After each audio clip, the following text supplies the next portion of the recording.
right, this time we're good. Right. uh, We are round good. two. All right. Legends Live is up there too. Good. Okay. So I haven't filled a football camp.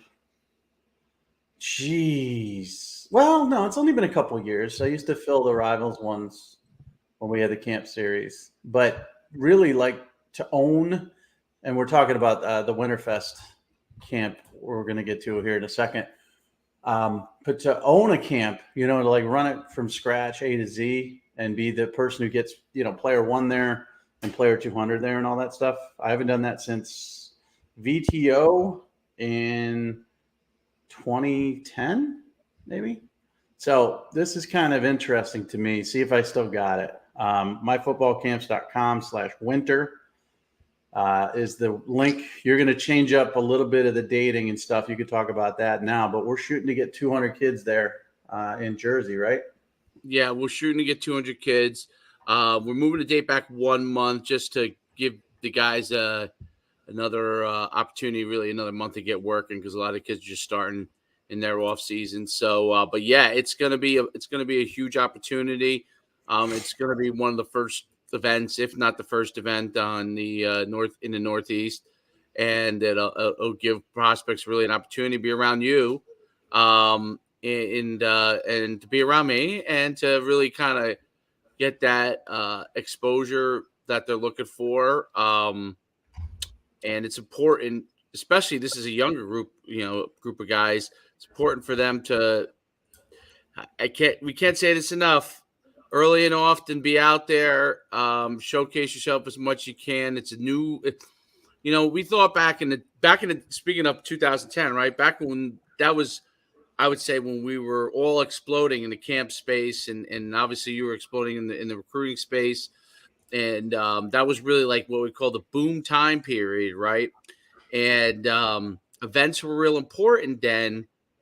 Then we got into this little, I would say, lull right before this whole transfer portal stuff in NIL, where you kind of were able to uh, get a lot from what you were getting with Huddle. Huddle had exploded, and you were getting more from that avenue.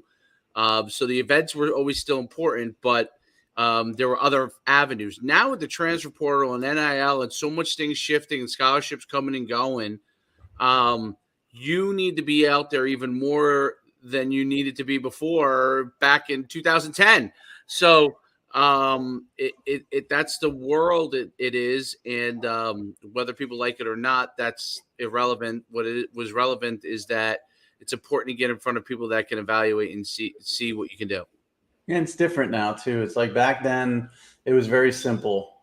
To me, it was like kids wanted attention. They come to camps. They worked out. If they caught your eye, they get on a website, and the rest would take care of itself. And that's just not happening anymore. Not that it was easy, but that was kind of the way. I just talked to you about some camps that I used to do in Connecticut and Massachusetts, and there were always some kids that you never knew about, you never heard about, you wrote up about, and then all of a sudden they started getting recruiting. That doesn't happen anymore. Coaches do not look at websites anymore when it comes to the big ones, Rivals, 24/7 on 3. For players anymore, because now all the kids on those websites all have offers. They don't put kids up anymore that don't have offers. They don't put kids up anymore that don't have interest, because now they're trying to get subscriptions. They're trying to get people to pay for their content, which is their business model. And nobody wants to read about, I'll give you an example of one of our kids, Carson Krueger, the quarterback from Texas. I talked to him this week. I don't know if this is public or not. I think it is. He wouldn't tell me what schools, but he decommitted from Drake. Did he tell you that? I did not realize they decommitted. So he got an FCS offer from Drake. He was on no radar whatsoever before our promotion, and we'll get into that too. It's myfootballcamps.com/D1. He was a backup to Cade Klubnik, the Clemson 5-star quarterback. He had to switch schools. He had a good junior year, but it was too late by then for really to be on the 2023 quarterback radar. So he got FCS offered from Drake and a couple others through us, and not through. I mean, he's a great player. We promoted him. We didn't do jack. I didn't throw with him. I didn't teach him mechanics. I didn't do anything.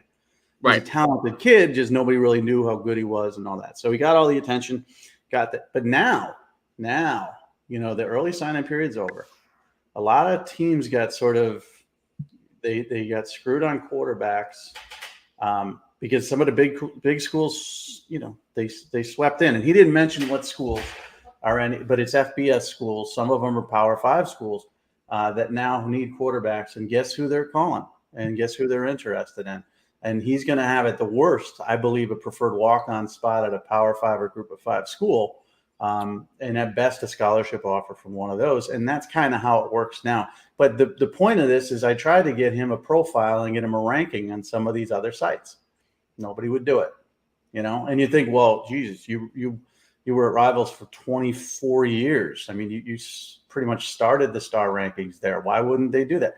Because it ain't going to make them money. It's not going to do anything for them. So that's the type of kid. Doesn't matter. He can go to camps all he wants.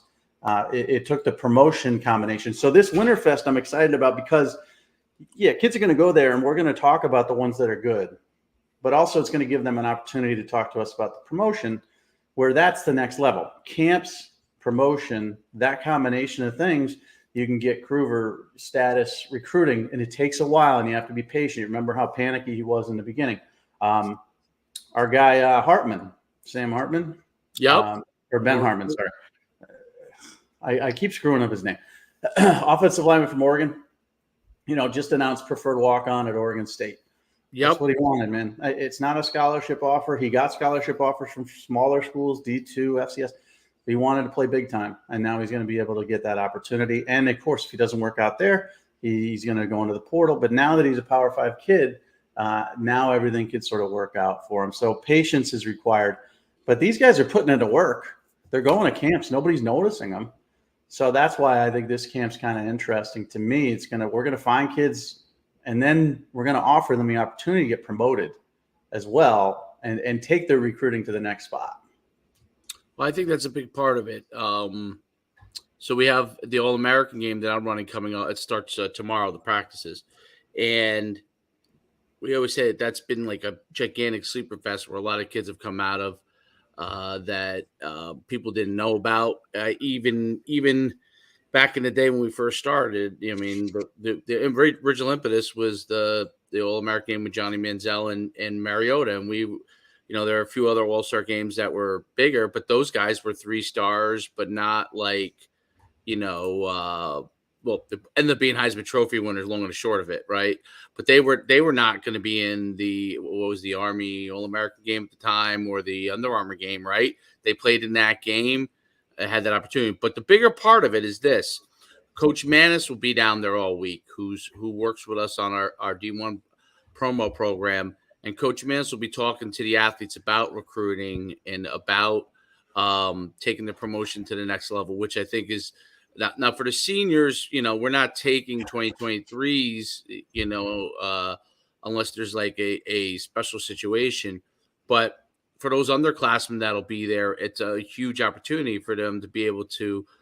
Manis is going to talk to them about the recruiting process, exactly what we're talking about, and see if there are kids that are interested in getting help in that manner. So it's a huge, huge opportunity. It's something that's big, and talking about the transfer portal, and you're going to bring up obviously some big time guys, but I just saw how things happen so quickly with Cormani Mcclain.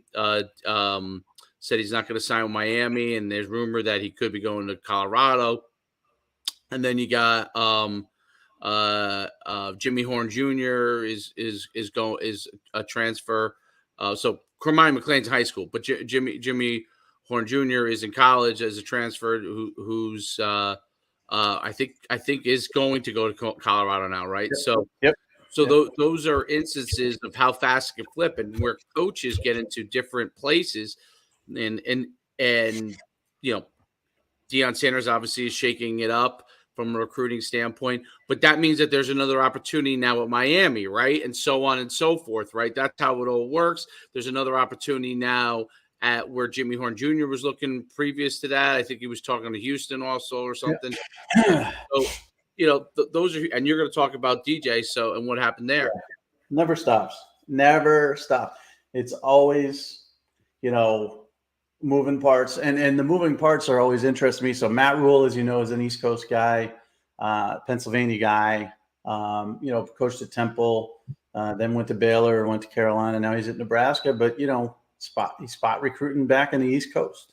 Yep, I see that. So it changes everything for everybody. I mean, had he not been the hire, had they went to Jim Leonard or somebody like that with or Lance Leopold or somebody with ties to Nebraska or Wisconsin, then they would be recruiting probably down into Texas over to West Coast. And Matt Rule is going to do that.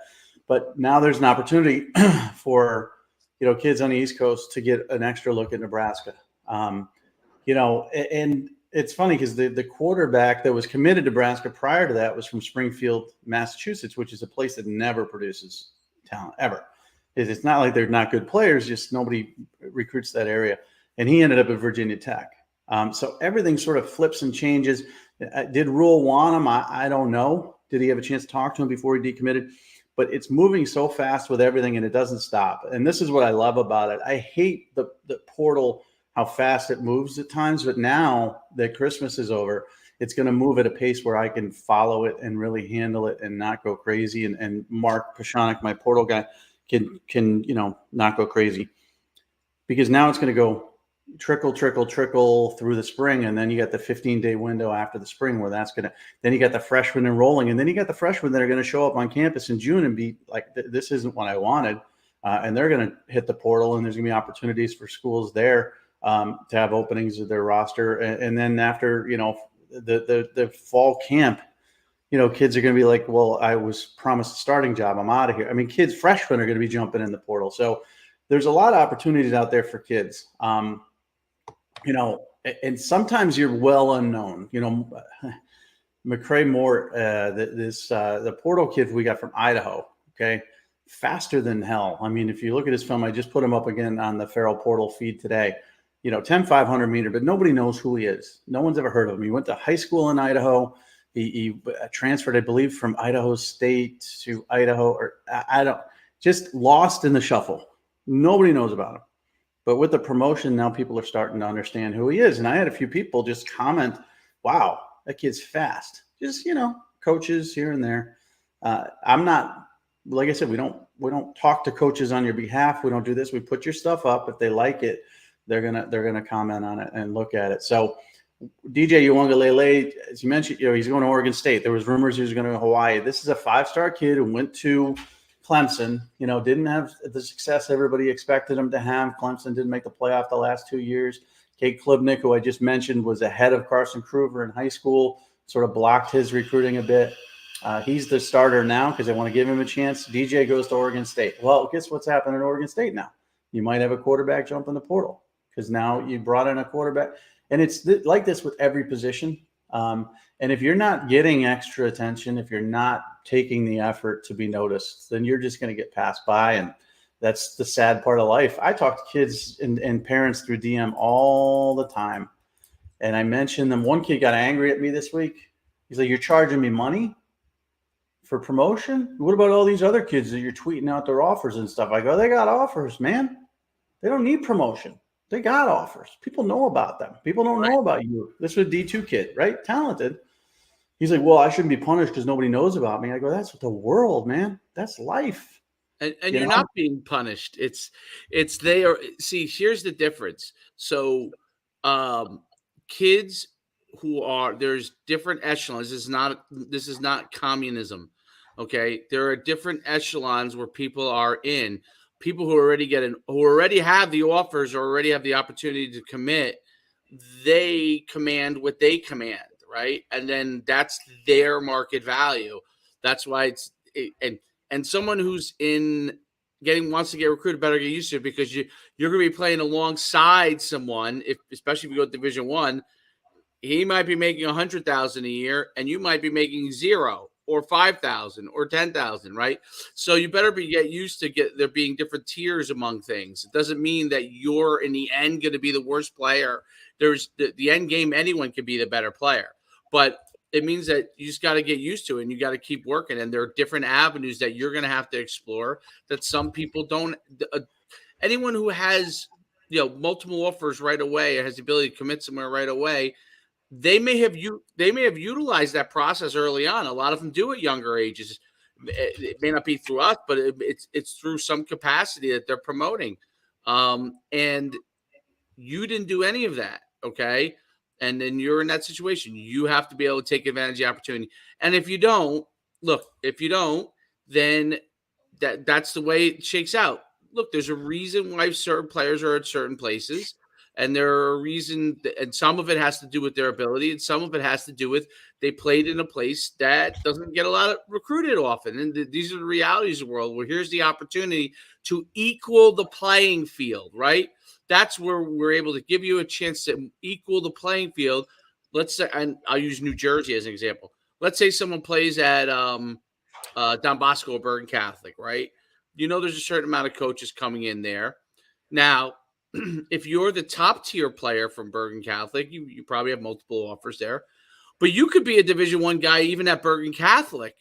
And if you're the fifth or sixth guy that the coach has to help out, and it's not that doesn't want to help you out, he is going to help you out.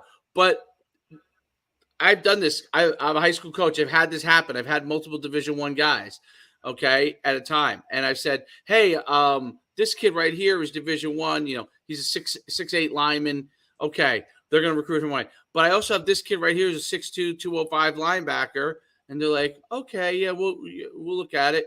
Then I have this other kid who's 6'2", 190 wide receiver. Okay, now we're going down the chain, right? So if you have a lot of players, the emphasis on the next guys, they're all going to look at that first or second guy right away. But now 4 and 5 might be that level, but they're going to need help because even beyond their coach, because when I'm recommending guys, and I'm saying this to every school over and over again, I'm giving them my top guys, they're going to it's just nature. They're going to focus on the top 2 right away. Now you go to a smaller school. Let's say you go to, I don't know, where I went to high school, Saddlebrook, Group 1.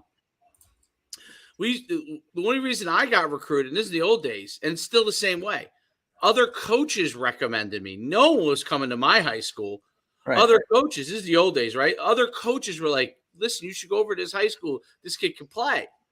But it affected my recruiting being at a very small high school because there was like 2 guys that went Division I every 10 years there. You know what I mean? So that's a big thing. So that's where the promotion can put you on that even playing field.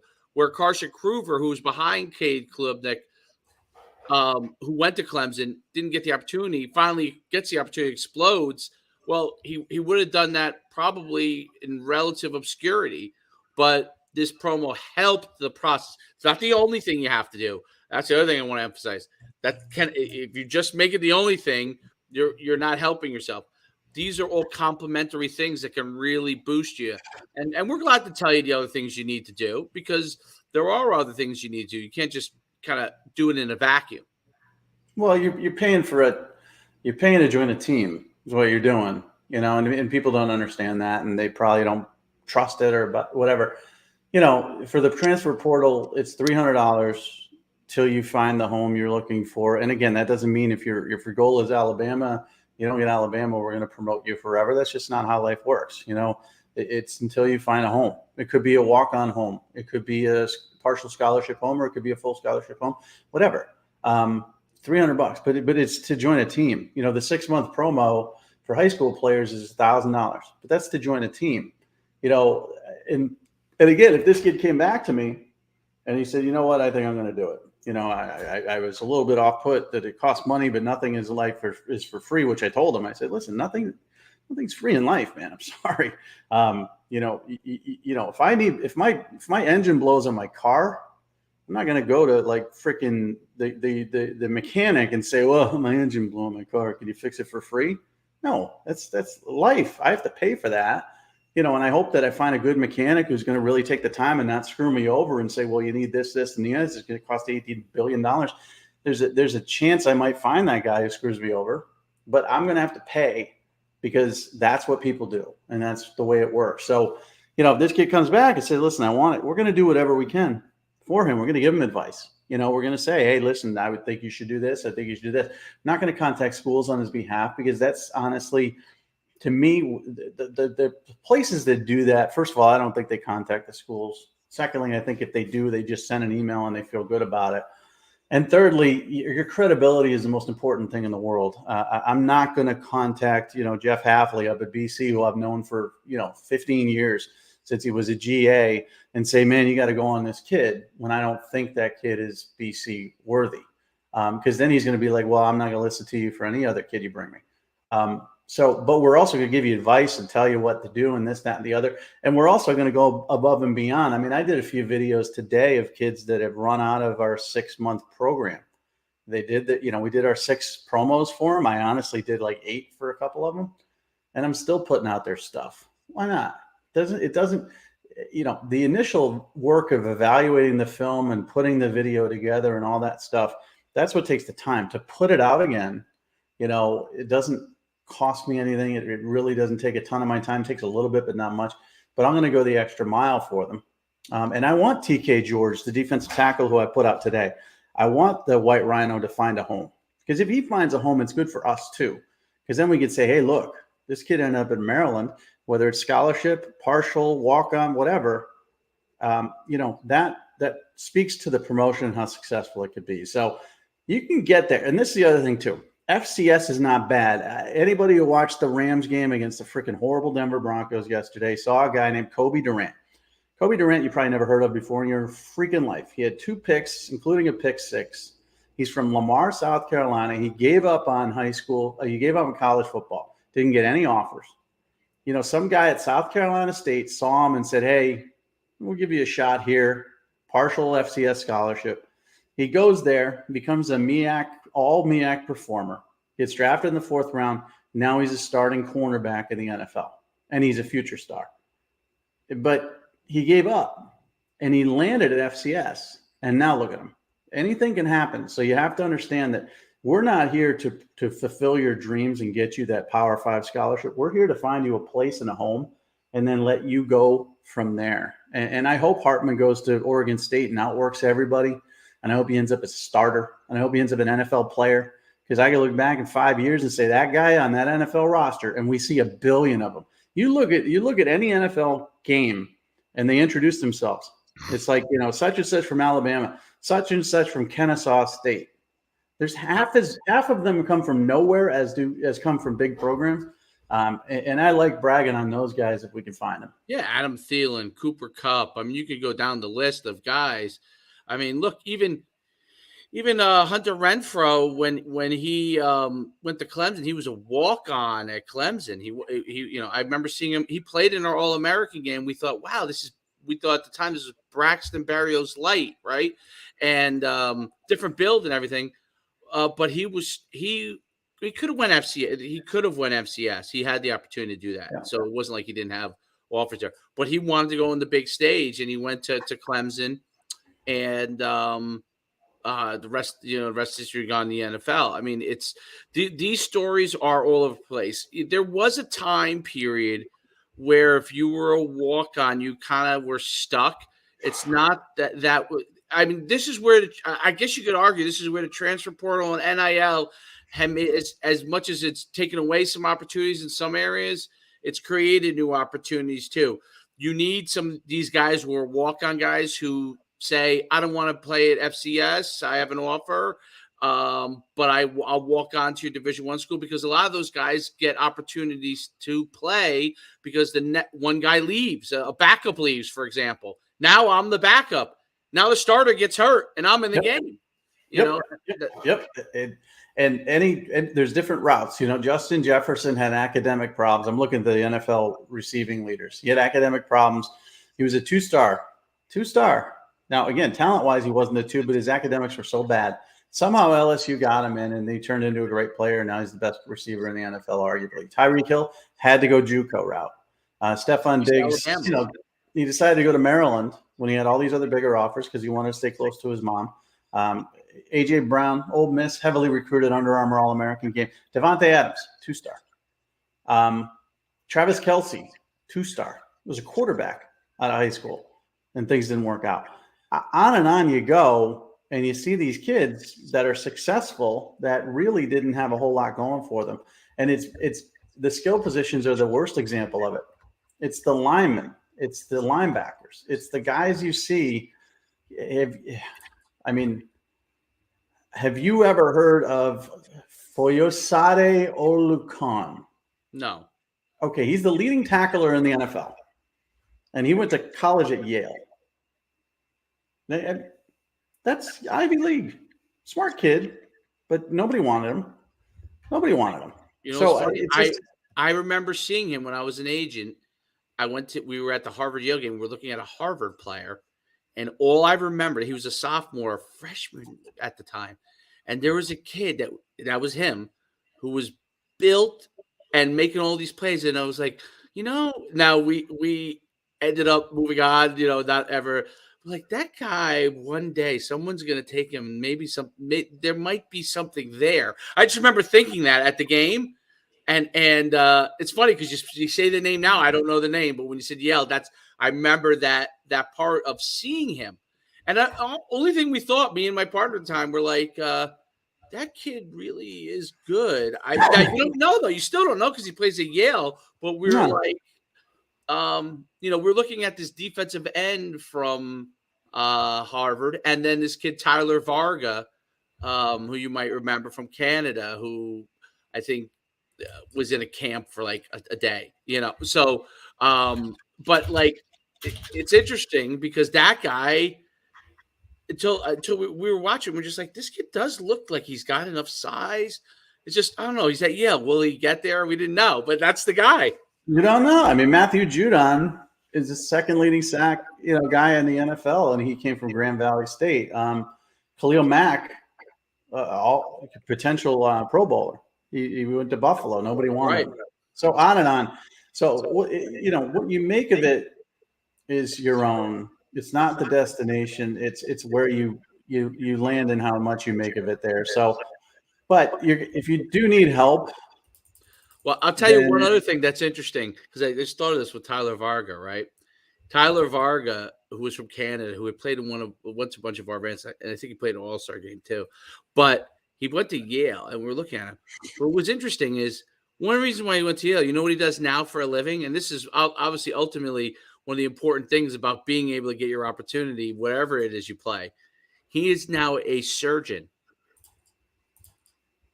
So that's not too bad. He's now a surgeon.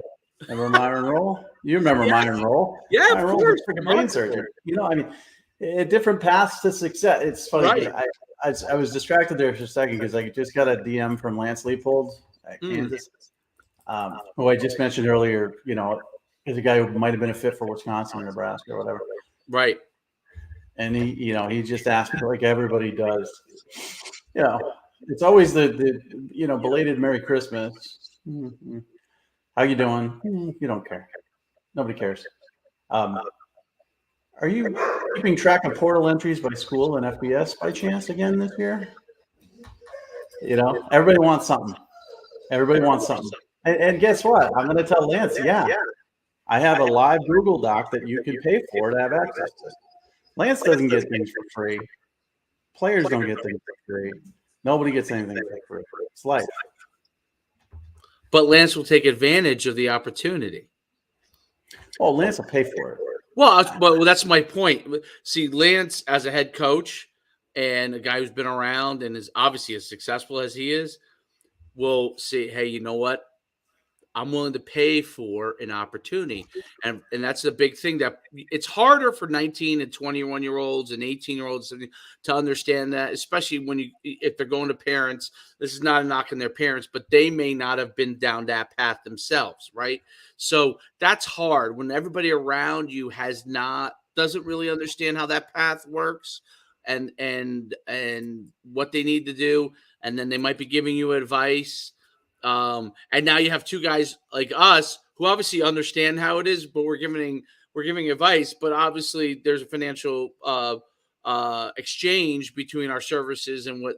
So then they become skeptical. But the funny thing is, we're the ones that obviously know how it works, and that's what's hard, developing that trust. Like Lance Leopold knows you are a trustworthy source of information, that if he does a financial exchange with you, you're going to provide that information for him that gives him the value. And that's really what it is here. Well, and honestly, the first thing he's going to do, I'm going to say, yeah, coach, we have it for sale. And the first thing he's going to do is try to barter for it, which I expect, like, listen, if you could try to barter services for a new freaking PlayStation 5, Well, and you yeah. don't have to pay for it, then you're going to try to do that. He's like, oh, well, I could, give you this, that, and the other for it. And it doesn't have to be, and again, this is like coaches and schools pay for stuff all the time. They pay for scouting reports. They pay for, whatever that one Under Armour does. I forget what theirs is called. And, there's a couple of them out there that are famous, where they'll give you the list of the best players, by state or whatever. And it has video on and on. So there's nothing illegal about it. You pay for these services. You pay for these companies to be consultants for your recruiting. I think that a lot of them have dried up and gone away, but there's still some out there. But that's the first thing he's going to do, is going to say, well, I can give you this, this, and this for it. And it may be the promise of commitment breaking or whatever. I don't know. Who knows? I doubt it will be that. Because he's not, you're not allowed to talk to anybody about commitments. You're not allowed to talk to anybody about recruits. And that's not what we're doing here. It's a violation. So the offer may be, well, I could do this, that, and the other. And then I'm going to come back and I say, well, no, it's a business. It takes a lot of time. I pay Mark Pashanik, and Mark, Portal Jesus, I call him. I pay him for his services. He meticulously, follows the portal and logs kids at this position. He breaks them down by FBS, FCS, Division II, blah, blah, blah, you name it. It takes him a lot of time and a lot of effort to do it, and I pay him for that. So if somebody wants to come in and say, hey, can I get that for free? No, you can't, because I got to pay for it. And you know what? This is the way a business works. I got to pay this. I'm going to charge you this so I can make a profit, because that's what's called profit, capitalism. With our promotion, we make money. Yeah. Are we getting rich? No, certainly. I wish we were. I wish I got an email every day saying we had 20 kids sign up. That'd be great. Doesn't happen. But the ones that do sign up, we give them their best effort, and we try to make sure that they're getting value for their money. And that's the most important thing to me. So, but this is just an example. Last night I got a text message from a coach who was upset that he was on a hot seat list that I put out. The day before that, I got a text message from a coach who was upset about Cormani Mcclain rumors and this, that, and the other. Most coaches are upset. Most of them bitch and moan, but they all pay attention. That's it. Some of the stuff I write, listen, I have my own website, MikeFarrellSports.com. It gets maybe 10,000 visitors a day. It's small. Right. It's brand new. I'm amazed at the crap that they notice, because sometimes I put stuff up there and I'm like, oh, geez, I hope nobody notices this. Every freaking one of them notices it. It's like, and then I get text messages like, why'd you write that? Why'd you write this? And sometimes it's not even my byline. Everybody's paying attention. Everybody has GAs that are looking at this stuff. And if they're not GAs, they're looking at it themselves. So the promotion portion of it's the same thing. They're paying attention. They may bitch, they may moan. That's what coaches do about everything, as you know, but they're paying attention. So that's why it's a good investment. So listen, I have no issues, no qualms responding to somebody and saying this costs money, and I don't feel guilty about it whatsoever. Because again, if you want to get your car fixed, the mechanic's not going to feel bad that he's charging you money, because he has to pay for the time and services that are provided. And that's what we do too. But I will tell you this, you're going to get bang for your buck. No doubt about it. There's no doubt about it. That's a huge component of it. It's the exchange that gets you something. And the truth is, it not only is it helpful for you, we go over and above, and it's going to make a difference. And the truth, I would say, like, listen, if you came to us and you were not good at all, we wouldn't even waste our time. Like, we're not going to just, if you have no ability. What we found is a lot of really good players have come to us that have ability and belong somewhere, right? And they belong to have an opportunity somewhere. And that's the good thing, that we're able to get them that opportunity. But real quick, Ajee Hall just jumped in the portal again. So Ajee Hall was a high four-star wide receiver out of Florida, went to Alabama, got in trouble at Alabama. Him and Saban butted heads, went to Texas, got trouble at Texas. They butted heads. He's back in the portal again. No offense. I like him. Nice kid. He's a little quirky, always has been. He follows me on Twitter. I follow him. We DM every once in a while. Guess what coaches don't want? Ajee Hall. They don't. He's 6'3", 200 pounds, more talent than you can ever think of. NFL talent. They don't want him. They want you. If they could find a kid who is FCS trying to jump in the portal and jump up, or Division II to jump up, who's hungry, who wants it, who doesn't give him headaches on the field, off the field, whatever, they want you. They don't want him. They wanted him, and then he blew it. And then he blew it again. And listen, this is tough talk, right? But if I were in front of a G Hall right now, I'd say the same thing. I'd like, you got to get out of your own freaking way. You're a knucklehead. Stop being a knucklehead because you can be an NFL football player. But they don't want him. They'd rather you be 6'1" and 190 pounds and a tick slower than him, but not give him problems. So I just mentioned him because he just went in, and I'm like, he's going to get a home because he's so talented. Some group of 5 school will go on him. JT Daniels is on his 4th school. But they're tired of these guys, man. I'm talking to coaches all the time. They put in so much work and effort into recruiting and the portal. They don't want these guys. They want you, and you're unknown, and they would rather have you. Well, it makes, JT Daniels, where did he end up this 4th time? Right. So it's just a turd story. Like he was a good kid in high school. Him and Amon-Ra St. Brown were one of the best combinations I've ever seen, quarterback, wide receiver. Yes. He accelerated out of high school a year early, went to USC, got hurt, ended up losing his job there. Then he went to Georgia, got hurt, ended up losing his job there. Then he went to West Virginia, he stunk, ended up losing his job there. What ticks me off about him, though, is him and his dad kind of shut everything down, and they were real annoying about the portal process. You know, you reach out to them, you get nothing. Then they commit, and then you hear from them. But the second part of it was his demands at Oregon State and West Virginia before he landed at West Virginia. He wanted X amount of dollars, which was 7 figures.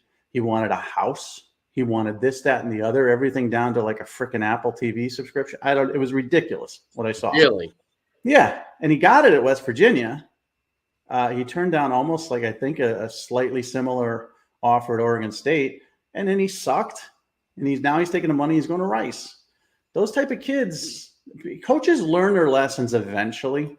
I can tell you this, West Virginia is not going to take another 2-time portal kid ever again at quarterback as long as Neil Brown's there, or even the next coach and the next coach, because someone in that room is going to still be around from JT Daniels' day and say, no, we did that. We tried that. And that doesn't work. How does a kid transfer 4 times and not have it? I thought the rule was, so explain that to people. That's something that people have to understand. Explain how that works. How is that possible? They got to so the first transfer, of course, is on you. You could do it anytime you want. And there's no penalty for it. The second time he transferred, so from USC to Georgia was his 1-time transfer. The second time from UGA to West Virginia, he was a graduate student. He had graduated, and kids are graduating these days in 3 fucking years. It's crazy. 3 years, 2 years. I've seen kids graduate 2 years. How is that possible too? I don't know. I've seen kids who are redshirt freshmen who are graduate transfers. Okay, but okay, you're a grad transfer. You're allowed to transfer. Yeah. And as a grad transfer, you could transfer all you want. So there's his third bite at the apple. It's like, okay, I'm a grad transfer. I could jump from school to school to school to school. But who wants him? Why would you want him? How do you not lose credits when you transfer from one school to the other? Well, that's the other thing. You can lose credits. Sometimes they transfer well. Sometimes you do your research. I mean, JT Daniels is not a dumb kid, and he's not a bad kid. He's smart. His dad's not a bad guy either. But it's just like they do their research. They make sure their credits are transferable. He was a high school player when Trevor Lawrence he matriculated into that 2018 class. So it's been 4 years.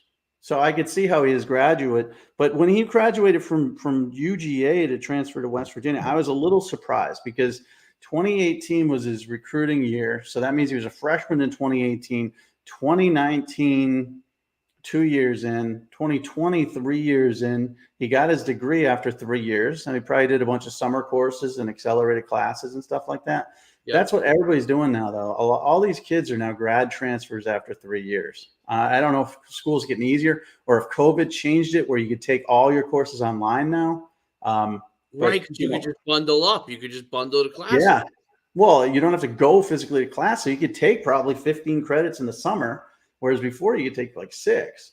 So I think that's what's happening. But yeah, they're getting extra bites of the apple because they're grad transfers. But again, I mean, schools are starting to learn finally that they're making mistakes on the portal kids, and they don't want headaches. And I know schools that have told me directly. I go, we follow your feed at Farrell Portal, looking for D2, looking for FCS kids, and we don't tweet out every kid who goes in the portal. There's been 4,000 kids since August 1st between Division 3, Division 2, FCS, and Group of 5 and Power 5. 4,000 plus. We don't tweet out every one of them, or Mark would die. We tweet out the ones that are of interest. So if there's a kid from a Division 2 school that put up big numbers, wide receiver, 80 catches, 100,000 yards last year, we'll put them out there, and they will get so much attention so fast.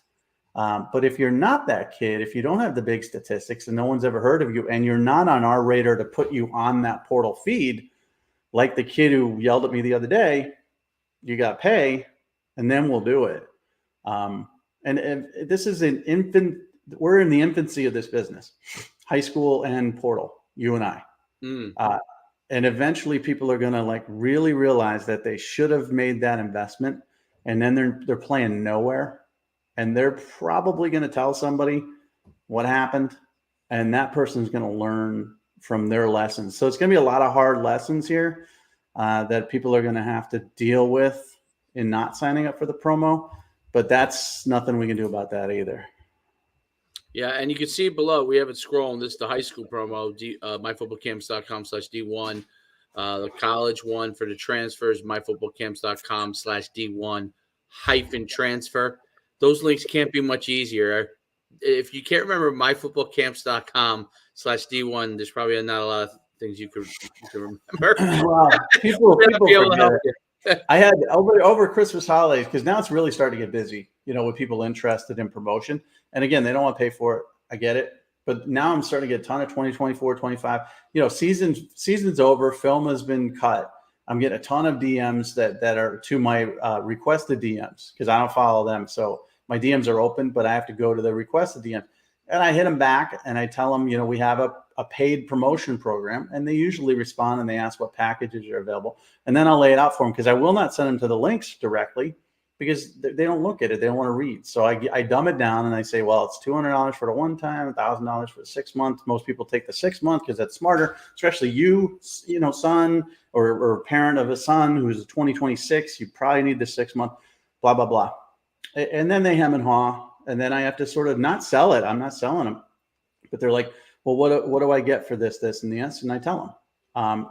But then when we put out the promos, that's when people really start to see it. There's like, well, why is that kid getting promoted?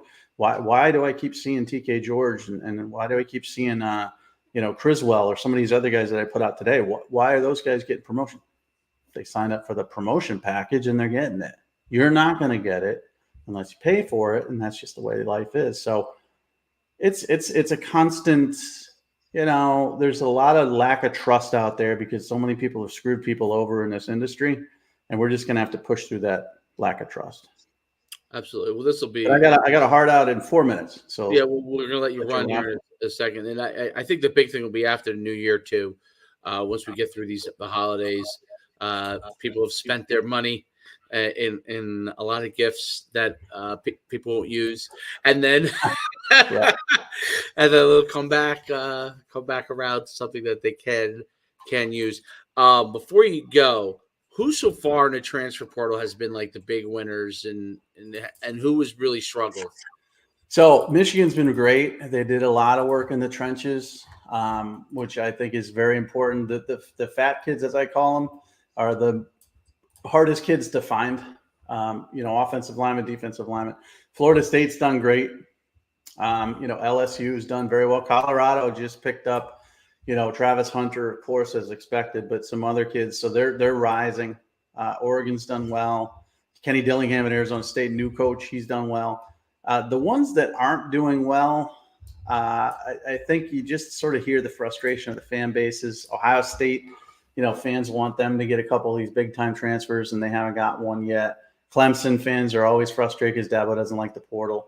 But Mel Tucker, Michigan State a couple years ago, USC last year, Ole Miss last year. It can really make a big difference to your roster immediately. So the team I'm looking at, Michigan's already good. They're getting better, and Florida State is good, but they're getting better and better. That Florida State's going to be a scary team with these portal additions if everybody stays healthy. Interesting, very, very interesting stuff. It's not always who you think is going to be the winner in that transfer portal thing. So, well, Alabama hasn't really started yet. I mean, they're going to pick and choose their guys, and Georgia's going to pick. Well, Georgia just got two amazing receivers. The kid from Missouri, Dominic Levet, and they just got Ra Thomas from Mississippi State. So they got two elite receivers in one day.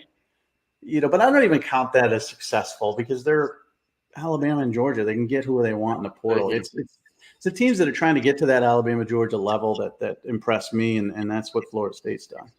Well, Alabama was really winning on the high school football recruiting side. Yeah, they finished first again as always. And Nick Saban's a machine, and he said, "I don't like NIL" a couple years ago, but I'm gonna win it.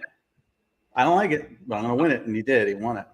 He won it. All right. On that note, listen, check out myfootballcamps.com/D1 for the high school kids, D1-transfer for the college guys, and stay tuned. We'll have that updated for our winter showcase for you guys for the recruits. With me and Mike are going to be there, so it'll be a great time and a great opportunity. So we'll see you guys very, very soon. Mike, any last thoughts?